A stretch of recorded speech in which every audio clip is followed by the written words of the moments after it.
నమస్కారం అండి.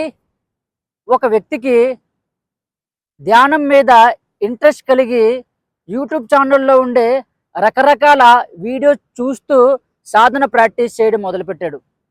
అలా సాధన చేస్తూ ఉండగా మనసు నెమ్మదించి ప్రశాంతమైన స్థితి ఆయనకి అనుభవంలో రావడం జరిగింది. తద్వారా తన జీవితంలో తను ఎప్పుడూ చూడలేని కొంత ఆనందాన్ని పొందడం జరిగింది. అయితే సాధనలో మరింత ముందుకు వెళ్ళాలని కోరిక ఆయనలో ఏర్పడింది. తద్వారా మరికొన్ని యూట్యూబ్ వీడియోస్ని చూస్తూ సాధన మరింత విపరీతంగా ప్రాక్టీస్ చేయడం మొదలుపెట్టాడు. అలా సాధన చేస్తూ ఉండగా నెమ్మదిగా ఆయన శరీరంలో వేడి అనేది ఉత్పత్తి అవ్వడం మొదలైంది. హాస్పిటల్కి వెళ్ళాడు. హాస్పిటల్కి వెళ్తే ఆయనకి ఎన్ని మాత్రలు వేసుకున్నా సరే ఆ వేడి అనేది తగ్గేది కాదు. ఏదో రకంగా ఇబ్బంది పడుతూ ఉండేది. సర్లే, వేడి అలా వస్తూ ఉంటుంది పోతూ ఉంటుందని ఆయన మరలా సాధన ప్రాక్టీస్ చేయడం ప్రారంభించాడు. అయితే అలా కొన్ని రోజులు ముగిసిన తర్వాత ఆయనకి సరిగ్గా నిద్ర పట్టకపోవడం, ఒక్కొక్కసారి తీవ్రమైన హెడ్ఏక్ రావడం, మానసికమైన ఆందోళన ఏర్పడడం, భయం, ఇలా కొన్ని అనుభవంలోకి రావడం జరిగింది. ఏంటి, ఎప్పుడు ఈ ప్రాబ్లమ్స్ నాకు లేవు కదా, ఎందుకు వస్తున్నాయని ఆయన మరలా హాస్పిటల్కి వెళ్ళాడు. రకరకాల టెస్టులు చేయించుకున్నాడు. అందులో ఎటువంటి సమస్య ఉన్నట్టుగా కూడా ఆయనకు చూపించలేదు. కానీ ఆయన మనసులో ఏదో తెలియని ఆందోళన, భయం, విపరీతమైన వేడి, ఇలా రకరకాల సమస్యల్ని ఆయన ఎదుర్కొంటూ వచ్చేవాడు. రకరకాల హాస్పిటల్ చుట్టూ తిరుగుతూనే ఉన్నాడు. కానీ ఈ యొక్క సమస్యలు మాత్రం తగ్గట్లేదు. అలాగని ఆయన సాధన కూడా అసలు ఆప్చేయలేదు. సాధన మరింతగా ప్రాక్టీస్ చేస్తూ ముందుకు వెళ్ళిపోతున్నాడు. అలా సాధన ప్రాక్టీస్ చేస్తూ చేస్తూ బాడీ వీక్గా అనిపించడం, శక్తిని కోల్పోవడం, ఇలా రకరకాల సిచ్యువేషన్స్ని ఆయన ఎదుర్కోవడం ద్వారా ఆయనకి ఏం చేయాలో అసలు అర్థం కాలేదు. ఈ సమస్యలు ఎందుకు వస్తున్నాయి, ఈ సమస్యల నుంచి ఎలా బయటపడాలంటూ మరలా యూట్యూబ్ ఛానల్లో సెర్చ్ చేయడం మొదలుపెట్టాడు. అలా సెర్చ్ చేస్తూ ఉండగా మన యొక్క యూట్యూబ్ వీడియోని ఆయన చూడడం జరిగింది. చూసి నాకు ఫోన్ చేసి నన్ను కాంటాక్ట్ అవ్వడం జరిగింది. ఆయన చెప్పిన ప్రతి విషయాన్ని నేను విని ఆయనకు ఒకే ఒక విషయాన్ని చెప్పాను. మీ శరీరంలో ఉండే కుండలిని శక్తిని మీరు జాగృతి చేశారు. తద్వారా ఇప్పుడు మీకు వస్తున్న ప్రతి ఒక్క అనుభవం రావడానికి అదే కారణం. మీకు తెలిసి తెలియని విధంగా ఈ యొక్క కుండలిని సాధనలు ప్రాక్టీస్ చేయడం ద్వారా ఇన్ని రకాల సమస్యలు వస్తాయి.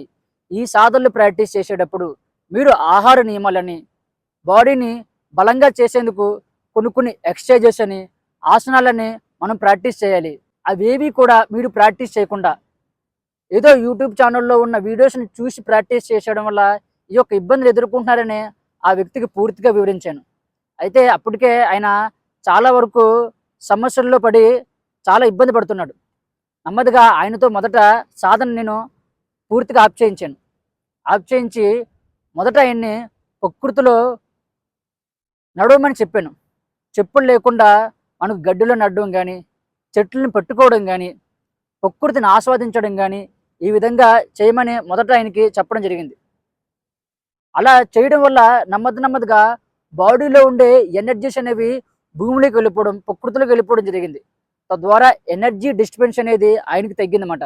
కొంచెం శరీరం నార్మల్గా అయింది. కానీ మనసులో ఏదో తెలియని ఆందోళన, భయం మాత్రం అలాగే ఉండిపోయింది. అప్పుడు నేను ఆయనకి కొన్ని ఎక్సర్సైజెస్ నేర్పించడం జరిగింది. తద్వారా మూలాధార చక్రం, స్వాధిష్టాన చక్రం బలోపేతమై నెమ్మదిగా ఆ భయం కూడా తగ్గుముఖంలోకి రావడం జరిగిందన్నమాట. దాని తర్వాత కొన్ని ప్రాణాయామ టెక్నిక్స్ని ఆయనకు నేర్పించాను. తద్వారా ఆయన శరీరంలో ఉండే 72,000 నాడులు కూడా పూర్తిగా క్లీన్ అవ్వడం వల్ల ఆయనకు ఇంతకు ముందు వచ్చిన అన్ని ప్రాబ్లమ్స్ కూడా పూర్తిగా తగ్గిపోయాయి.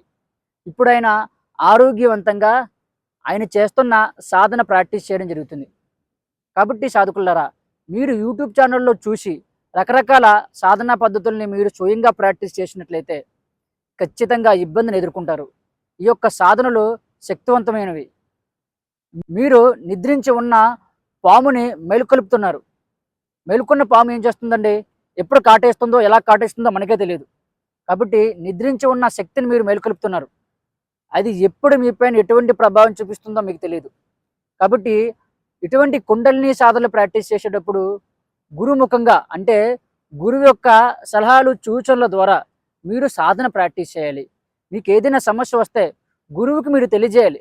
తద్వారా ఆ సమస్య నుండి మీరు ఎలా బయటపడతారు, ఎటువంటి జాగ్రత్తలు పాటించాలనే విషయం గురువు మీకు చెప్పడం జరుగుతుంది. అలా కాకుండా మీకు నచ్చినట్లుగా మీరు సాధన ప్రాక్టీస్ చేసుకుంటూ పోతే మీ జీవితంలో మీరు ఊహించలేని పెను ప్రమాదాలు ఎదుర్కోవడం జరుగుతుంది. కాబట్టి సాధకులారా, ఇప్పుడైనా మీరు జాగ్రత్త పడండి, మేల్కోండి. ఏదో సాధన చేసేస్తున్నాం, ఏదో ముందుకు వెళ్ళిపోతున్నట్లుగా అస్సలు ఉండొద్దు. ఎందుకంటే మీలోకి వస్తున్న ఈ ఎనర్జీ అనేది మీరు ఎలా హ్యాండిల్ చేయాలి, ఈ యొక్క ఎమోషనల్ డిస్టర్బెన్స్ నుండి ఎలా బయటపడాలి అనే విషయం మీకు అర్థం కాదు. ఒక 4th క్లాస్ చదువుతున్న స్టూడెంట్ని 10th క్లాస్లో మనం పడివేసి అందులో ఉండే మ్యాథమెటిక్స్ని మనం ప్రాక్టీస్ చేయమంటే ఆయన చేయగలుగుతాడా? అందులో ఉండే సబ్జెక్ట్ మనం చదవమంటే చదవగలుగుతాడా? 5th క్లాస్ నుంచి 9th క్లాస్ దాకా మీరు ఫినిష్ చేయకుండా 10th క్లాస్ ఎక్కేస్తానంటున్నారు. ఎలాగవుతుంది? సమస్య ఎదుర్కొంటారు. కాబట్టి గురువు ద్వారా సాధన నేర్చుకోండి. గురుముఖంగా తెలుసుకోవాల్సిన విషయాలు తెలుసుకోండి. తద్వారా మీ జీవితంలో ఎటువంటి ఇబ్బందులు లేకుండా మీరు సాధనలో ఉన్నతమైన స్థాయికి వెళ్ళేందుకు అవకాశం ఉంటుంది. ఓకేనండి. మీకేమైనా డౌట్స్ ఉంటే కామెంట్ బాక్స్లో కామెంట్ చేయండి. వీడియో నచ్చినట్లయితే లైక్ చేయండి, ఛానల్ని సబ్స్క్రైబ్ చేయండి. Thank you.